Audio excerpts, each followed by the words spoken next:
പോർക്കില്ലാതെ എന്ത് ക്രിസ്മസ് അല്ലേ. അപ്പോൾ ഇന്നത്തെ റെസിപ്പി അടിപൊളി ഒരു പോർക്ക് വരട്ടിയതാണ്.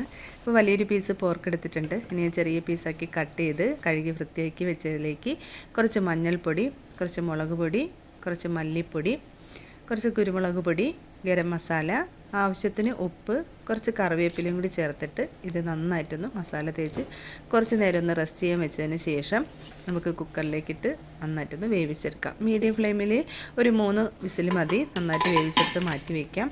ഇനി നമുക്കിതിലേക്ക് ഇഞ്ചി വെളുത്തുള്ളി ഒന്ന് ചതച്ചെടുക്കണം. നന്നായിട്ടൊന്ന് ചതച്ചെടുത്ത് മാറ്റി വയ്ക്കാം. അതിൻ്റെ കൂടെ തന്നെ കുറച്ച് ചെറിയുള്ളിയും കൂടി നന്നായിട്ടൊന്ന് ചതച്ചെടുത്ത് മാറ്റി വയ്ക്കാം. ചട്ടിയിലേക്ക് എണ്ണ ഒഴിച്ചെടുക്കുക. ഒന്ന് ചൂടായി വരുമ്പോൾ കുറച്ച് ഉലുവ, കടുക്, കുറച്ച് പെരിഞ്ജീരകം, വറ്റൽമുളക്, കുറച്ച് കറിവേപ്പിലയും കൂടി ചേർത്ത് ഒന്ന് മൂപ്പിച്ച് വന്നതിലേക്ക് ചതച്ച് വെച്ചിരിക്കുന്ന ഇഞ്ചി വെളുത്തുള്ളിയും കൂടി ചേർത്ത് കൊടുക്കുക. അതിൻ്റെ കൂടെ തന്നെ ചെറിയുള്ളിയും കൂടി ചേർത്ത് നന്നായിട്ടൊന്ന് വഴറ്റിയെടുക്കുക.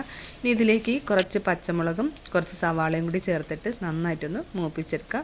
ആവശ്യത്തിന് ഉപ്പും കൂടി ചേർത്ത് കൊടുത്ത് നന്നായിട്ട് മൂത്ത് വരുന്ന സമയത്ത് നമുക്ക് വേവിച്ച് വെച്ചിരിക്കുന്ന പോർക്ക് ചേർത്ത് നന്നായിട്ടൊന്ന് മിക്സ് ചെയ്ത് കൊടുക്കാം.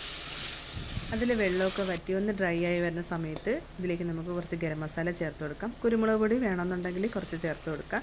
ഇതിലേക്ക് കുറച്ച് കറിവേപ്പിലയും കൂടി ചേർത്തിട്ട് നന്നായിട്ട് മിക്സ് ചെയ്ത് ചെറിയ തീയിൽ നന്നായിട്ടൊന്ന് വരട്ടിയെടുക്കണം.